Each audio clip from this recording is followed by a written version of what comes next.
was driving to work this morning, I was listening to another radio station, as we broadcasters sometimes do. What I heard shocked and saddened me. The Entertainment Roundtable.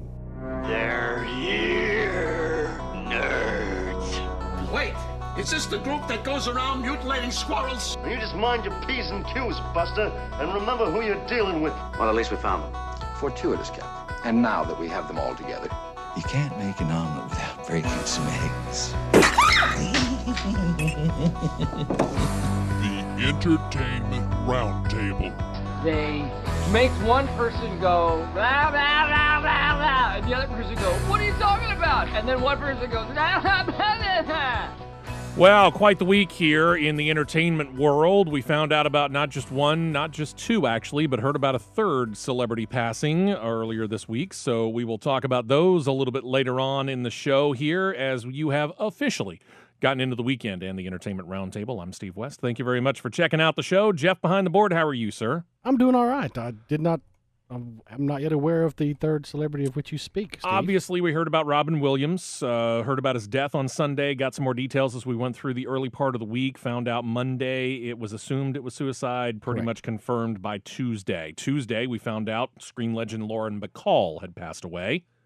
Her passing at the age of 89 overshadowed the passing of one Ron Palillo. Palillo played Horseshack in the 1970s show Welcome Back, Kotter. Apparently, he died at the same age as Robin Williams, 63, of a massive heart attack at his home in West Palm Beach, Florida. Wow. So we'll talk about those coming up a little bit later on in a little bit more detail. On the phone, Ryan, welcome back after a week off. Yes, it is good to be back. Turtle Power, let's get to it. Yeah, you have not just Teenage Mutant Ninja Turtles that you have checked out. You also have one fairly large film that you also need to review yet. Yes, I did see Guardians. All right, so we'll be very interested to see his ratings compared to the ratings of those of us who have already done our reviews. And let's face it, all of us has given a review of Guardians of the Galaxy so far. I'll be intrigued as to Ryan's way of looking at it and what he felt about Teenage Mutant Ninja Turtles. And that brings us to Jacob. Jacob and I had the chance to check that out. We were not overly impressed with that film, but it wasn't like it was the worst thing in the world, right? Which film we're talking about? Turtles. Oh, yeah, it wasn't terrible, but yeah. I mean, it just wasn't great. Yeah, exactly. So we'll be interested to see where it comes. It was very Michael Bay. You are correct, although not as Michael Bay as it could have been. No. I will go that far. All right. We got that. We got the top 10 movies coming out this week. I do have by the way, a review of The Expendables 3 coming up here a little bit later on. Next week, a couple of films that I think at least some of us are interested in, at least one of them. Plus, we got plenty of movie news, television news, even some DVD stuff. So stick around. We got plenty to get to here on the show. And never forget, you can always keep up with us because sometimes we don't get to some of the stories that are on the Facebook page for this show, facebook.com/The Entertainment Roundtable. Love to have you join up and keep following us. And Jacob, I've seen where some people have been kind of looking and saying, wow, you've got a hair trigger. Well, I mean, I when I see a story that's good, I post it. That's all it is. Was it you, Jeff, that was the first one to say it? I don't know if I was the first one to say it, but I have noticed there's a few times I'm like, hey, that'll be good for the... Oh, there it is already. Jacob's on it, man. He is, man. I have Feedly set up with all of the top entertainment blogs, and when I just scroll through there every couple of hours, and I see something good, I post it. Does it pop up an alert on your phone and says, yeah, every couple hours my rear end is like, doodle-doot. Oh, he probably got a set where it automatically posts every alert he gets to the Facebook page without him having to do anything. Don't you? Don't you, Jacob? Maybe. It's possible. We will neither confirm nor deny that. David, from what we understand, may be on his way to the show. If he is, he will join us a little bit late. Josh is dealing with a movie that we're going to talk about a little bit more in detail next week on the show, but it's a film that was produced by the Irwin brothers and filmed locally here in the Birmingham area called Coffee Shop. It's going to get a very limited theatrical release next week, and we'll talk about that a little bit more once we get to that point next week. In the meantime, we need to get into several things, including the top 10 list on the week, and we start off in at number 10, Planes, Fire, and Rescue, $53 million total. It's about where it was in the original Planes, so I don't know whether this is going to be good enough for them to make a third movie in the series like they're going to do with Cars, but I would think that a movie that initially because last year's Planes was initially supposed to be just a direct-to-DVD release that they can't be too upset with the amount of money that it's making. Dawn of the Planet of the Apes up to number 9 should soon cross the $200 million barrier if it has not already done so this week. We'll get back to that coming up in a little bit later on in the show when we run down the latest standings. But as of the official weekend numbers, $197.8 million for Apes. Get on up, sliding down, unfortunately, after its debut in the top 5 last week. It sits at number 8 this week, $23.1 million. Hercules in at number 7, $63.5 million total. Step Up All In debuts at number 6 at $6.5 million. So obviously it did not capture the imagination of hardly anybody. It hardly stepped up, did it? Yeah. I think we've finally gotten to the point where we understand we've seen them all. We know the plot. It's over. Maybe Hollywood will start learning you can't just keep making sequels where it's the exact same movie every time. Yeah, really. Well, we can hope. People start to realize, oh, I've seen this movie before. Yeah, we can hope for that. Anyway, up to the top 5 here.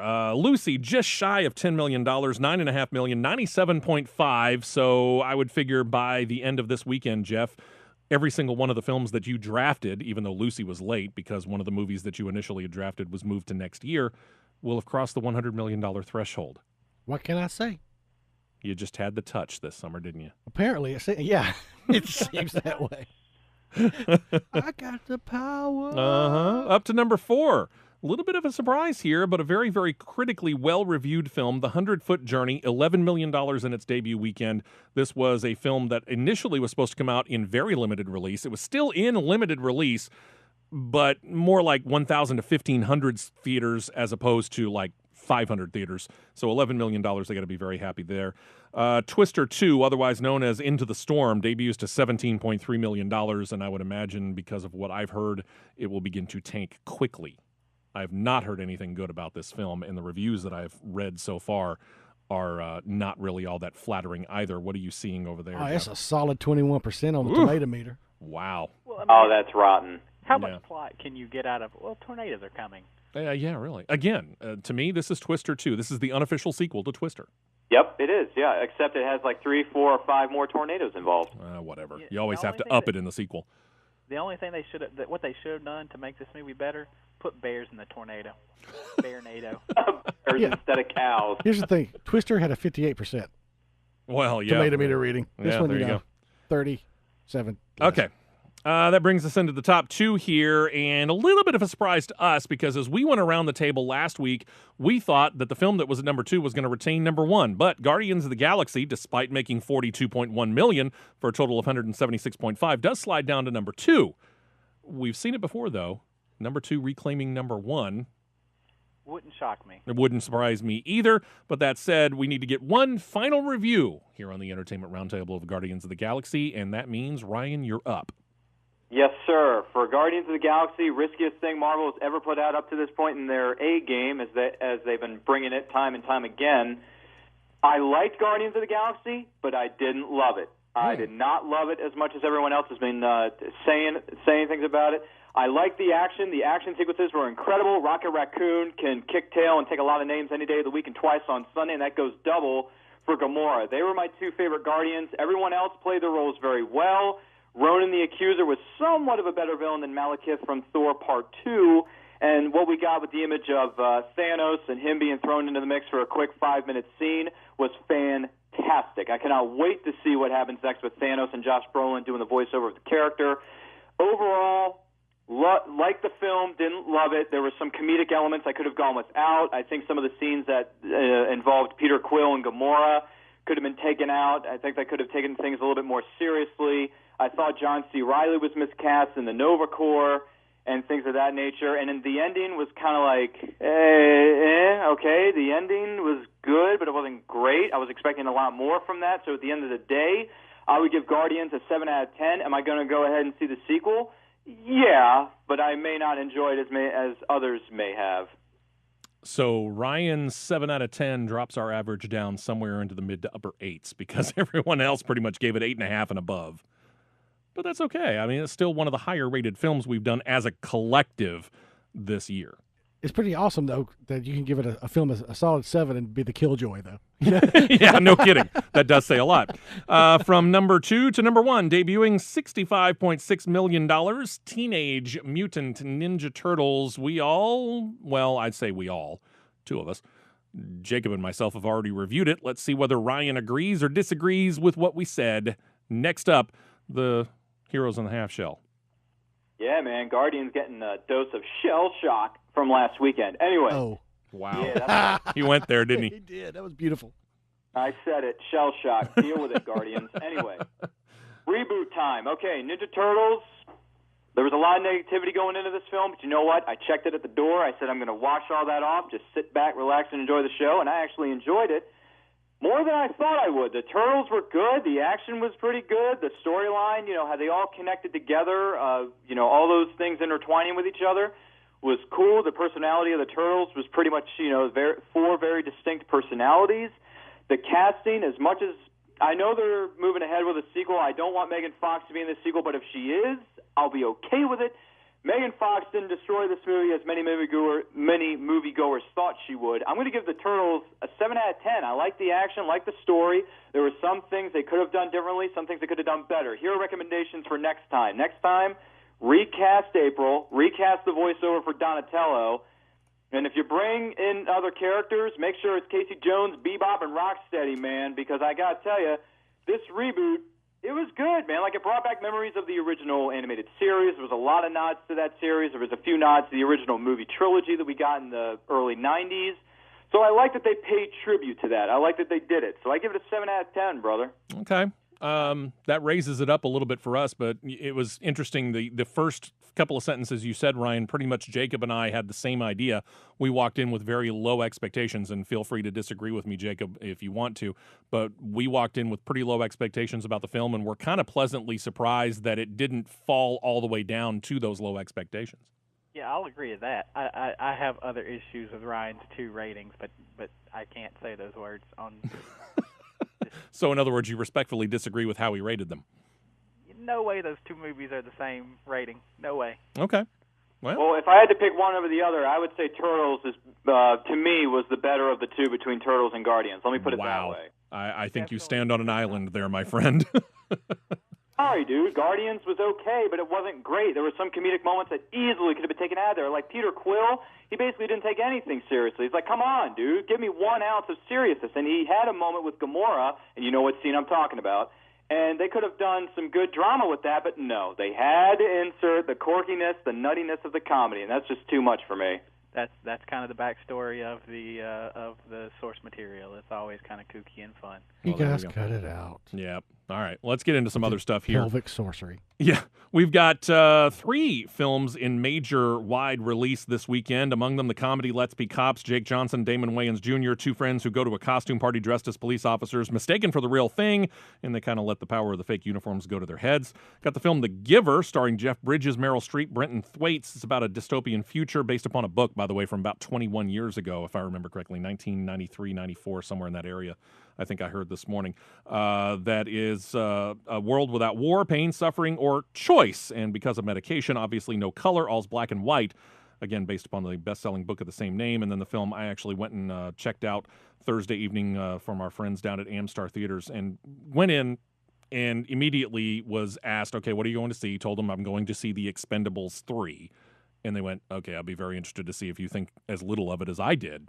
Can I ask you something about quick before you get into the meat of your review? Okay. Just about Let's Be Cops. Am I alone in thinking this much like, God, what was it a few years ago? A Case of Terrible Timing? What with... Yeah, what was going on in Ferguson, Missouri? Yeah, yeah maybe. But I would imagine this will probably get some money. I think we're looking for something a little bit more on the comedic side here. Expendables 3, Sly Stallone, Jason Statham, Jet Li, Antonio Banderas, Harrison Ford, Mel Gibson, and pretty much every other 80s action hero that was not included in the first 2, and some of them that were. This team is back, taking on the co-founder of the Expendables group, who was turned into an arms trader determined to get rid of the group that he helped start. I wasn't really expecting a whole lot out of the film. I've seen the first two Expendables films. I liked them because of what they were, and I walked in with no preset notions of the fact that I was going to get some great Oscar-winning film. I was expecting a whole bunch of 80s heroes coming back with a whole lot of gunplay, explosions, somewhat cheesy one-liners, and kind of a thin plot, and that's what we got out of the first two, and that's exactly what you're going to get out of the third one. Kind of like Lucy. Sum it up in a nutshell. What you and I said about Lucy, in the fact that it is not a great film, but it was kind of a fun ride. You check your brain at the door going into the Expendables 3, it's the same thing. It's not a great film, but you will have kind of a fun time if you are a fan of this kind of a movie. That is said, Jacob will probably pick up on this as soon as I ask the question. When you do an impression of Arnold Schwarzenegger, what's the line you always use, Jacob? Get to the chopper. He uses the line in Expendables 3. Oh. Nice. He brings it back. And this isn't the only kind of throwback to the past here. You look at, because Wesley Snipes is added in on this, and you've got Sly Stallone wearing the beret. If you remember Demolition Man, you get a couple of kind of homages to that. And Harrison Ford's character, he is channeling his Jack Ryan from Clear and Present Danger all the way through. No kidding. Absolutely. Not bad, not great. Pretty much like the other Expendables film. Going to be about midway, about a 5 out of 10. I enjoyed it. Not really going to worry about seeing it again. How was Kelsey Grammer, though? Interesting. He was not part of the action side of things, so he actually played more into what I would kind of expect out of Kelsey Grammer. I'm not going to give anything away there, but he did a good job in the film. They put him in a good role. Well, nice. I have heard the early numbers for the overnight on Thursday were not kind to Expendables. Not overly surprising to me. This isn't a film that's going to make everybody really excited to go out and go see. I'll put it this way: the Tuesday debut of Let's Be Cops makes Expendables 3 look like it was, not released. Not yeah, exactly. Gotcha. Out in limited release. If you want to check some of these out, you've got films entitled Frank, A Trip to Italy, Life After Beth, and something called Jake Squared. This has a couple of stars, Jennifer Jason Leigh, Elias Koteas, and Virginia Madsen in there. Coming out in theaters next week, 3 films in wide release, kind of an art housey kind of film called If I Stay, based upon the true story of a California high school football team called When the Game Stands Tall, and then Sin City, A Dame to Kill For, which I think is one of the last, if not the last movie that was drafted in our Summer Movie League to be released, officially hits as of next week. So those are the films that we'll be looking to see if we're going to check out next week. I'm in for Sin City. Sin City's a definite yes. Yeah, a lot of people into Sin City, and my wife looked at me and said, "Hey, that football," because she saw the one of the commercials for When the Game Stands Tall. She goes, "I want to go see that." So at some point in time, maybe not in time for the show next week, but at some point in time, I will likely have a review of that film. We need to take a break, and when we come back, Ryan and Jacob both have some information about Teenage Mutant Ninja Turtles. Ryan's checked out the international numbers on Turtles, and Jacob, well, we'll talk about whether there might be a second one, and there's so many other sequel things to talk about as well. So we'll get into all that when we come back on the Entertainment Roundtable. They do all their own stunts. The Entertainment Roundtable on Superstation 101.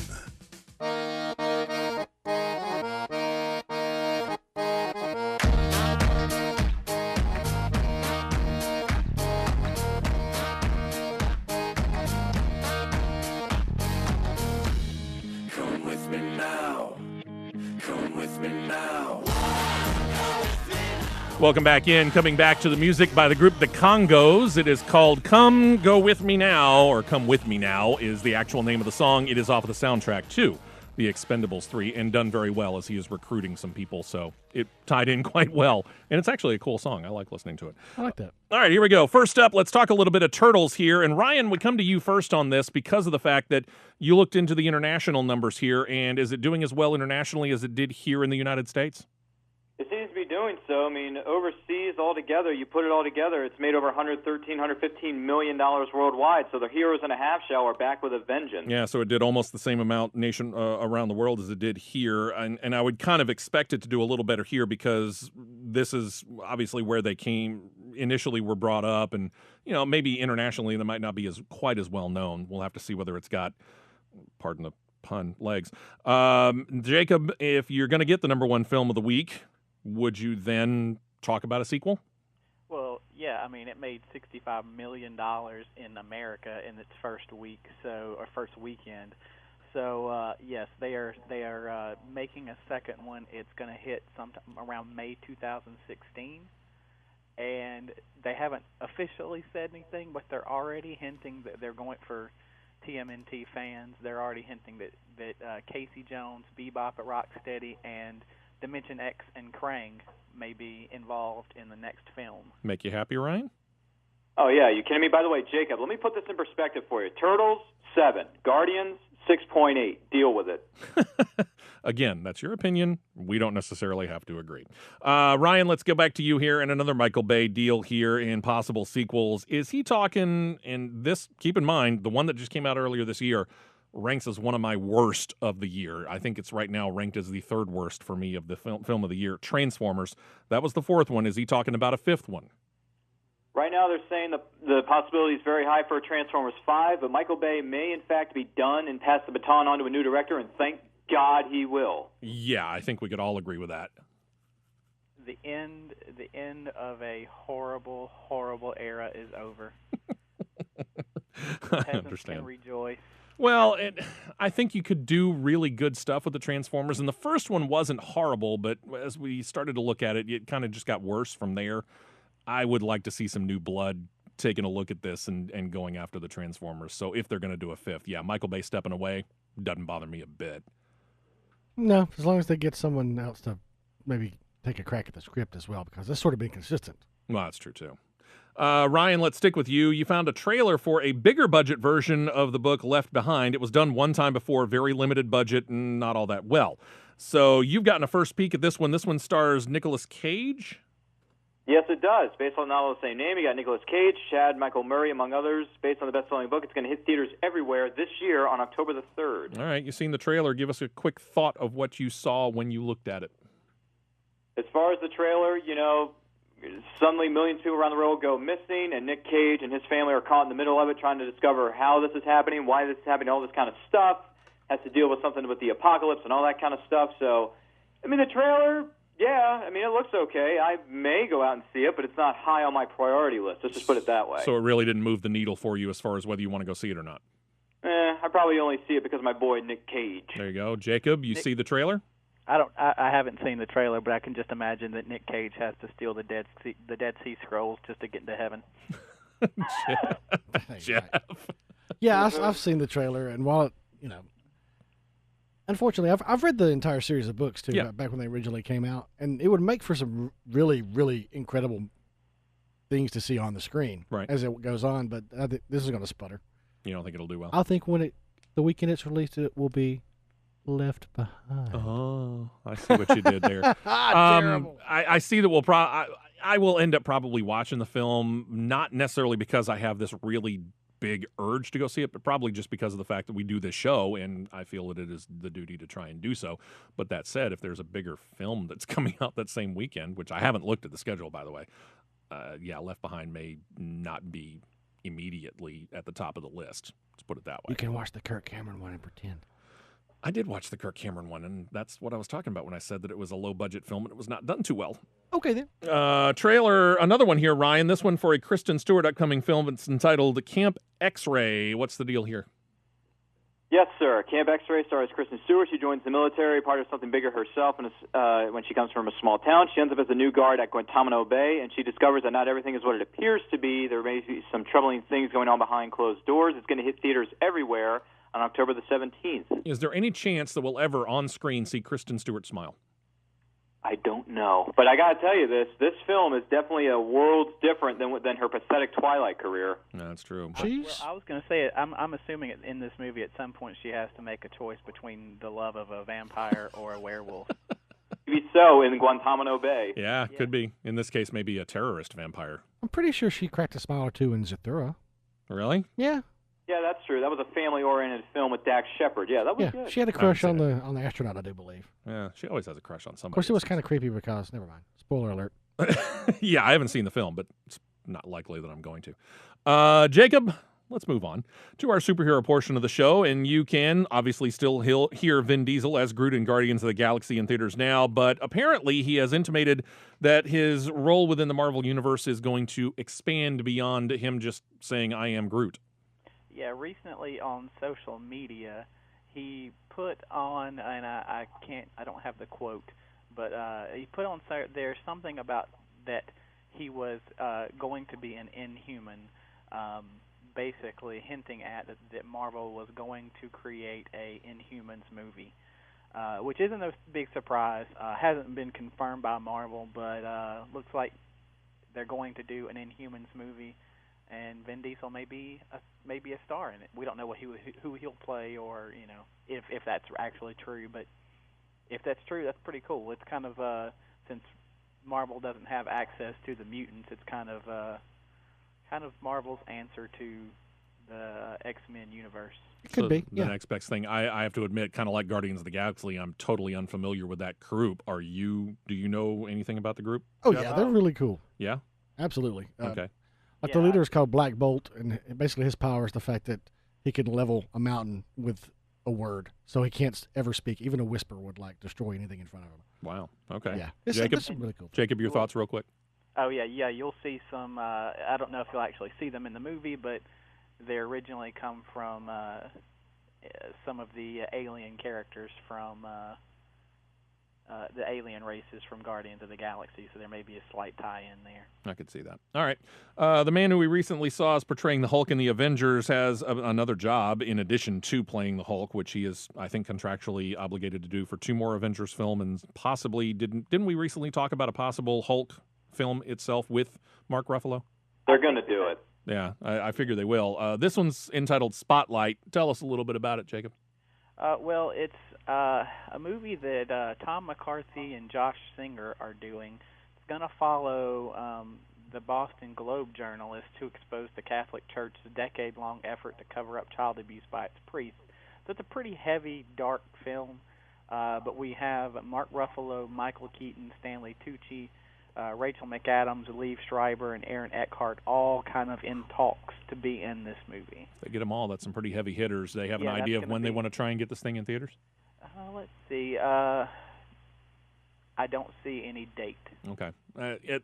Probably at least late 2015, if not early 2016, I would say. Yeah, it's got a ways. It's very early. Yeah. All right. Back to the superhero side. Jacob and Guillermo del Toro talking about plans for a Justice League Dark film. Yeah, okay, so we've known that they were going to do Justice League Dark for a little while, and recently Jeff Johns has come out, and Jeff Johns is one of the executives at DC. He's come out and said that they want the TV and movie universe to remain separate. Del Toro is actually saying that he might be interested, if the TV show is good and they think that it could fit in the movie, trying to put in combine the TV series and the movie. That would be Constantine, correct? Constantine, excuse me. Is it just Constantine, or are they? I mean, because we've talked about Arrow and Flash, which are successful. Is there any connection? Because again, if you're going to open it up on one side, would you then open it up on the other side of the more light side? It's doubtful, just because those are two DC properties that don't cross over that well. Okay. You know, they don't cross over. I won't say they don't cross over, but just not that often. Right. But he said that possible characters in this could be Etrigan the Demon, Deadman, the Spectre, Swamp Thing, Zatanna, Constantine, the Floronic Man, and it could be any number of others. Yeah, they're more the supernatural / magical side of the DC universe. They don't really tend to mix well with the superhero. Gotcha. All right. They're there, and they both kind of exist in the same universe, but they're kind of separate. Okay. Well, if you're going to go dark, we might as well go light. So the upcoming Batman versus Superman movie, Ryan, let's start with you. Apparently going to get an appearance by some of the other Justice League members. We've talked about Wonder Woman. We've talked about ones like Aquaman. What are we hearing? Is it confirmed, too? Yeah, I'm not 100% sure on this either, but they're saying that Jason Momoa is confirmed to take on the iconic role of Aquaman. He will make a brief appearance in perhaps Batman v Superman to lead into the Justice League film, but then again, it's Not 100% confirmed. Warner Brothers hasn't said diddly squat about it. Jason Momoa has been kind of quiet on it, too. But if it is true, I mean, you're throwing a lot of cooks in the kitchen here, DC and WB. I hope you know what you're doing. Okay. Because Batman v Superman should be focused on them, too, and not the other 500 people you got thrown into the mix. But then again, X-Men Days of Future Past had 50 million characters, and they made it work. So I'm wishing WB and DC all the best, because this is a huge film, brother. I have seen headlines the last couple of days that have said confirmed from Momoa. Yeah. Okay. So, well, we know that obviously they're trying to do a Marvel's kind of a thing with the Avengers and trying to follow up on that. So if you're going to have Batman and Superman in a film, eventually we got to figure Wonder Woman's going to get a film. What about Aquaman? Would Aquaman get a standalone, Jacob? Well, it looks like DC has hired 2 writers, and I'm not seeing the names for them, Paul Norris and Mort Weisinger, to pen Aquaman.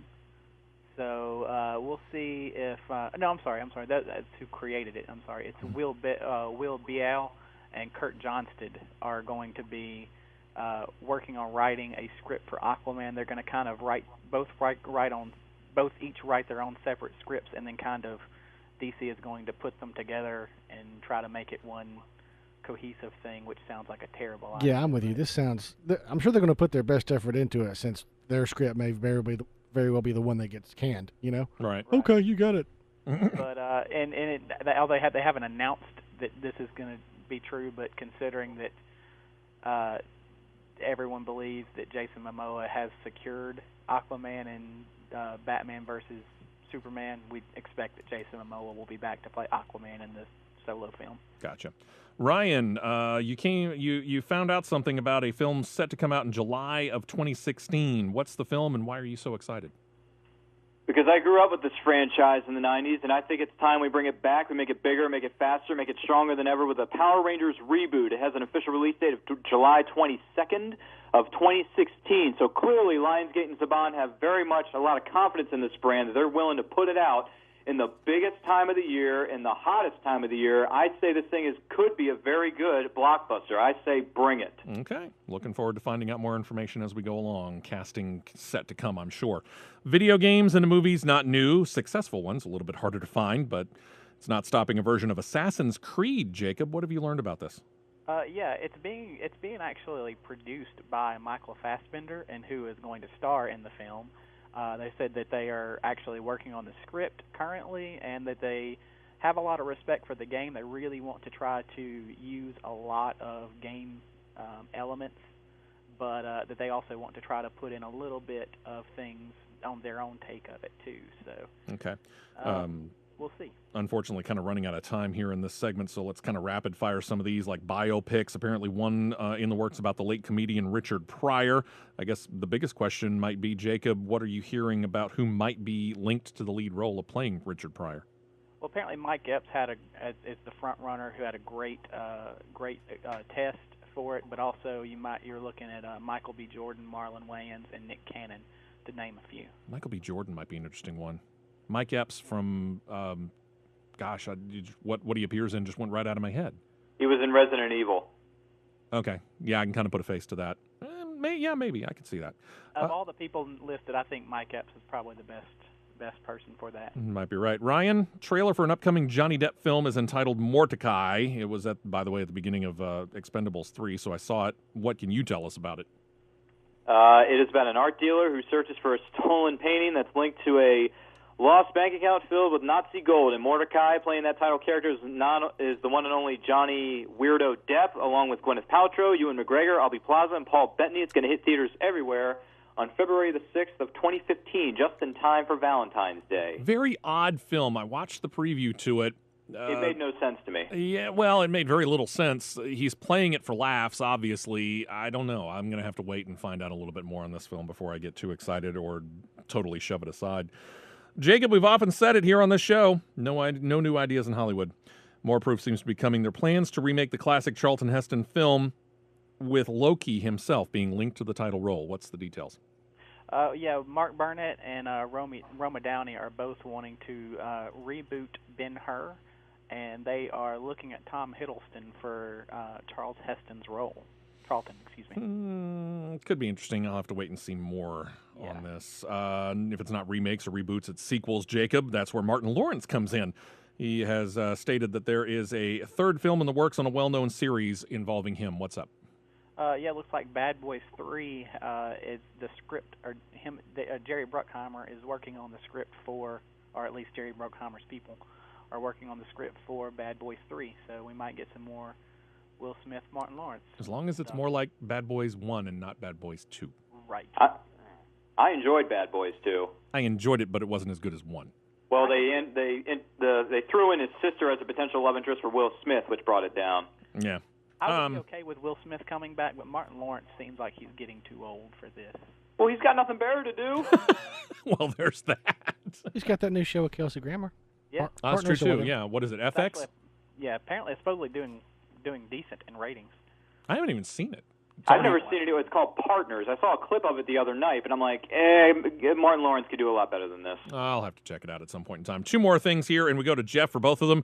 A sequel to this year's Godzilla. We have already been told it will happen. Some possible storylines being tossed about. What are you hearing, Jeff? Looks like they had a bit of a tease at Comic-Con, and footage of like an audio tape of John F. Kennedy saying that there were others besides Godzilla, and apparently teasing Rodan, Mothra, and Ghidorah.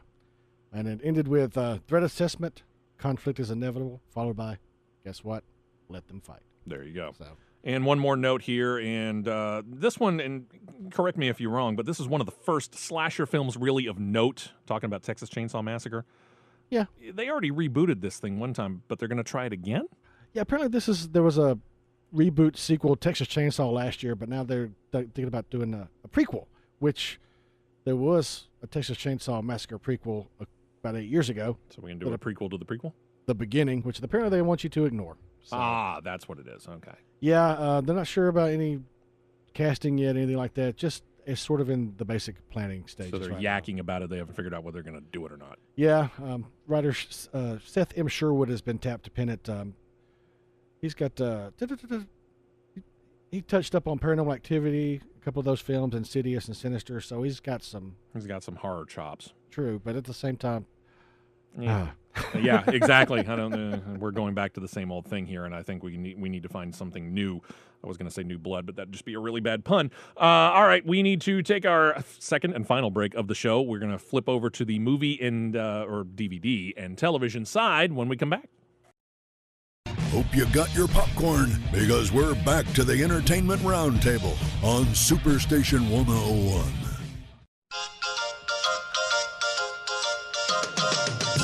Got news coming up about the CBS, speaking of reboots, a show of The Odd Couple coming up here in just a couple of minutes. And since we don't have the theme song to it yet, I just went back and got the old one.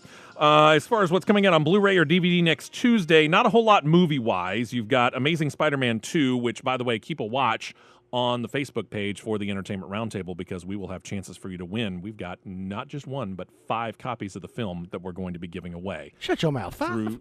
5 of them. So be watching for that. You got the short Toy Story of Terror out there, and this is interesting. An HD version of Captain America the Winter Soldier. If you're looking for the standard def version of the film, you're going to have to wait until September the 9th, but on Tuesday you can get an HD version of it. I don't know. Blu-ray, or would it be probably streaming? Possibly. So either way, you got standard def TV still exist in some homes. You can't buy them anymore. Oh, okay. But feast or famine when it comes to TV stuff, and I'm here to tell you it's feast time on the TV series collections, because you got season 4 of Boardwalk Empire, season 5 of The Good Wife, season 2 of The Mindy Project, season 11 of NCIS, season 5 of NCIS Los Angeles, season 4 of Newhart, season 3 of Once Upon a Time, season 5 of Parenthood, season 6 of Parks and Recreation, and the second and final season of Revolution, because it was canceled before the season officially ended and they still didn't wrap up the storyline. Just saying, I watched it. Ryan, you noted this coming out on Blu-ray a little bit later on, one of the more underrated films of 2014. I think most of us agree with that. Tom Cruise, Emily Blunt, Edge of Tomorrow. It's up for pre-order right now. Ryan, when will it officially hit stores? Edge of Tomorrow is going to hit stores everywhere on Blu-ray and DVD on October the 7th. So make sure you go out and get it, because Lord knows I will. Yeah, it's again, I think most of us, if not all of us, were pretty much in agreement when it came to Edge of Tomorrow. Very underrated film, and we were kind of surprised when it really, let me see. According to your numbers here, it still has yet to break $100 million, Jacob, although it's within $1 million of doing so. Right. So I think most people are a little, I know I'm surprised by it and the fact that we felt that it underperformed to a certain extent. Oh, definitely. All right, Ryan, over to television. And first of all, you got a review. TNT has debuted a show entitled Legends. What did you think of it? It stars Sean Bean about a case of he plays an FBI agent who goes deep undercover, but he's having a little trouble with his real memory. So it's shades of Covert Affair, shades of The Bourne Identity, that kind of thing with Sean Bean, Ali Larder. Speaking of NBC's heroes, hello, bringing her back in. It doesn't bring too many new things to the table, but at the same time, it's Sean Bean, it's Ali Larder. We haven't seen him in many, many, many, many years, so I say give it a watch. Okay. I liked it. On a scale of 1 to 4 stars, I'd probably give it like a 2.5. All right. From there, we talk about news over at CBS. We talked about The Odd Couple. We played the music there. Jacob, they are already getting a makeover. We haven't even seen an episode yet because it hasn't premiered, but they're already doing some casting changes?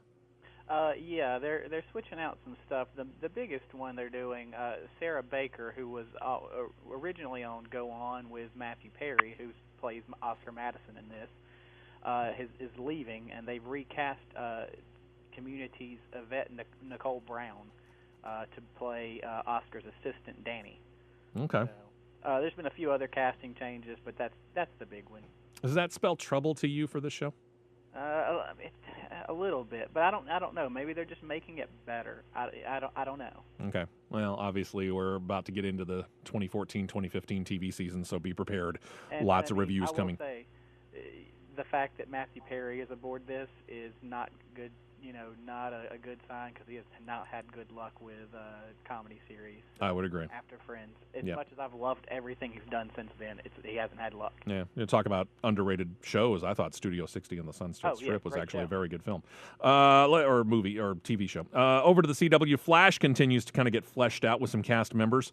And new addition, Jeff, will be someone that we saw in Season 1 of the Fox show Sleepy Hollow, which is set to go into Season 2 later on this year. Well, yes, all-around awesome guy and screen legend Clancy Brown is going to be playing a pivotal role, recurring.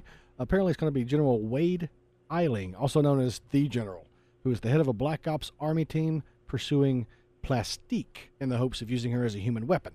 Described as a tall and imposing man. That's interesting. Too bad he's not playing Lex Luthor, though. Right, he was the voice of Lex Luthor in the DC animated series, correct? There's still hope. So apparently, he's sort of a fanatic as far as security goes. So it's going to be interesting to see. I love me some Clancy Brown. Well, yeah, I do too, and I'm looking forward to the show. I'm kind of with David. Some of the writing can be a little bit weak, but the show itself, I really enjoy it. So I'm looking forward to seeing the Flash in as much as I'm looking forward to the next season of Arrow. Yeah. It seems like CW learned some lessons from Smallville. It's like, give them comic book stuff, because their last few seasons when they finally went comic book were some of the biggest ones they ever had. So. Yeah, exactly. Jacob, over to NBC, and not really much out of there except for the fact that the news division is making waves as one of their longest-running feature shows. The Sunday morning talker Meet the Press is about to undergo a change. What are they doing? After some declining ratings, after David Gregory has taken over, he took over the show after the death of Tim Russert. They have canned him and are bringing in I just saw that this morning. It's Chuck Todd, isn't it? Chuck Todd. I don't know whether they're going from the frying pan into something that's better or from the frying pan into the fire. I've seen some of Chuck Todd's stuff, and he can be good, but then again, so can David Gregory.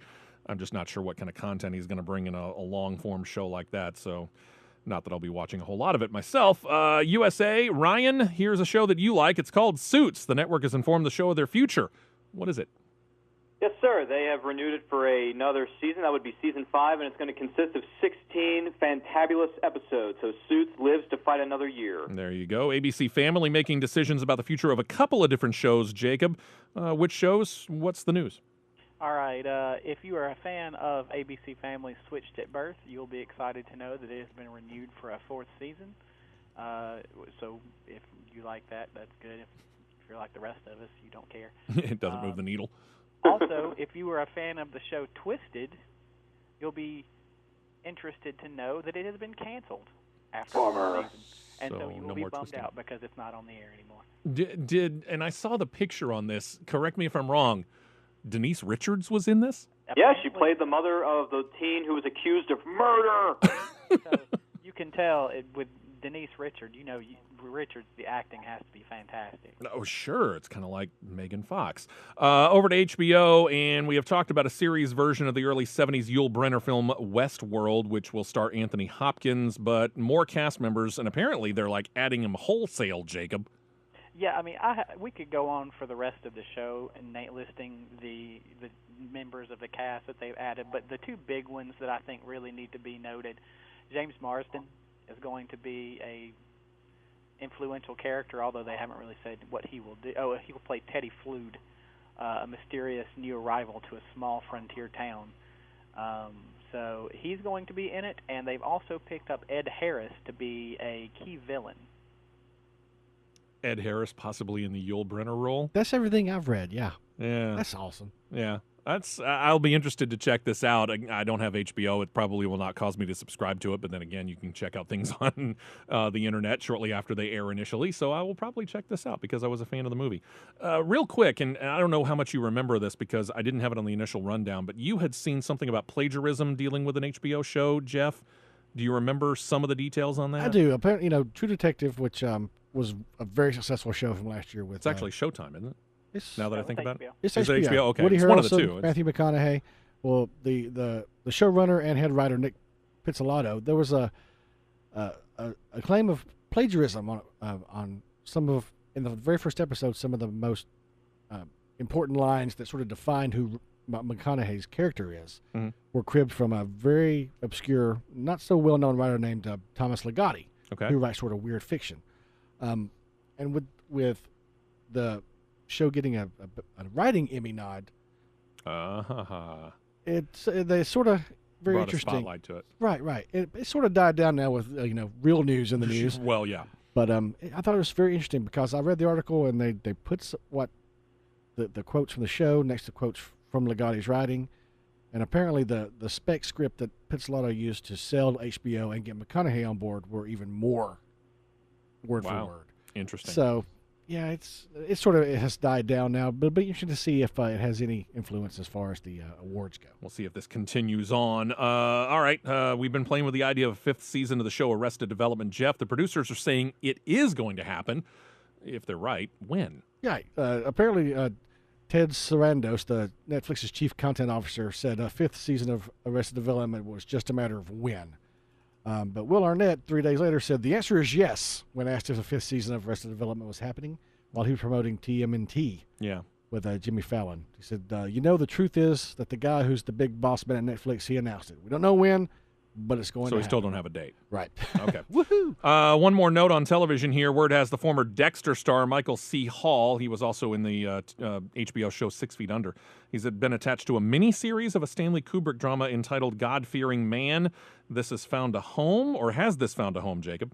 Well, it's not quite found a home yet, but the story, it tells that it's Michael C. Hall playing Canadian minister Herbert Emerson Wilson, who went on to become one of the best safecrackers and most successful American bank robbers in the 20th century. They are, it's been in development for a long time by Entertainment One, but they're finally getting around to producing it as a miniseries. And E1 is currently shopping it to networks, but it hasn't been picked up yet. But with Michael C. Hall attached, it's probably going to go fast. I understand. This week we lost originally what we thought was 2. Found out earlier today it's 3 members of the entertainment world. First we learned that Robin Williams apparently took his own life Sunday evening. Monday is when we started to get details about how he had long battled addiction and depression. According to his wife, she revealed Thursday that he was suffering from the early forms of Parkinson's disease as well. Apparently it got him so depressed he just couldn't find his way back from the brink, and he took his own life at the age of 63 years old. Tuesday, we officially found out that screen legend Lauren Bacall passed away at the age of 89, suffered a major stroke earlier in the day, proved to be too much for the actress who rose to fame at the age of 19, starring alongside Humphrey Bogart in the film To Have and Have Not, went on to marry Bogey despite the fact that they were 25 years apart in age. She was active really in film and TV appearances until just the past few years, and found out earlier today as we record this on a Friday that Tuesday also we lost Ron Palillo. Palillo played Horseshack in the 1970s TV show Welcome Back, Kotter. He was known for the guy who went, ooh, ooh, ooh, ooh, ooh. That was pretty much it. That was very good. That was yeah, fantastic. died of a massive heart attack at the age of 63. So thoughts and our prayers go out to the friends and family of those three. And then we turn our attention to what's going on in the Summer Movie Draft League. We still got a couple of things that have to be here. Sin City: A Dame to Kill For is still yet to hit theaters. The Expendables 3 and Let's Be Cops have not come up with numbers just yet, obviously because they are just this weekend released. But if you look at the rundown, Jeff, Steve, $828.6 million. You have the lead, sir.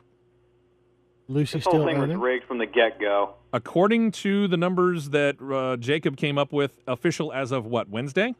Yes. $101 million for Lucy. Every single film you chose broke the $100 million barrier. I like the sound of that. It's going to be really hard to catch him. The guy who is in second place happens to be Jacob on the strength of one, Guardians of the Galaxy, which is currently sitting at $193.3 million. You're in number 2, $677 million. I am in third, $641 million.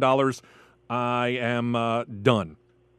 Let's put it that way, because all 5 of my films have come out, and The Purge Anarchy is not going to be what I'm looking for it to do. My only hope would be Dawn of the Planet of the Apes, which is losing gas quickly. That brings us up to fourth place, and that would be Josh, $598.4 million. Josh does still have Let's Be Cops out there, so we'll see what happens there. That pretty much leaves Ryan and David trying to figure out who's going to finish last. David's got a $2 million edge over you there, Ryan, and he's got the Expendables 3. You, Ryan, unfortunately, well, you have SimCity: A Dame to Kill For. I don't know. You might be able to stay out of last place there, Ryan. I hope so. I understand. Ryan, where can we find you online? How can we get in touch with you? Go to Facebook.com/Ryan Matthews, or you can find me on Twitter at RyanRPM5. We'll be talking with you 1 week from today, Ryan. Yes, sir. Looking forward to talking about The Giver. Can't wait to see it. Yep, looking forward to it. And Jacob, any plans on checking anything this weekend? I might try to see The Giver and Let's Be Cops, but I haven't decided or when and if yet. I understand. Well, either way, we look forward to talking with you 1 week from today. Thank you so much. No problem. Jeff, we're Steve? waiting on Sin City: Dame to Kill For, huh? Yeah, I actually may go see the Turtles at some point. We'll see. Looking forward to it. Hope you enjoy this fantastic weekend and enjoy the entertainment.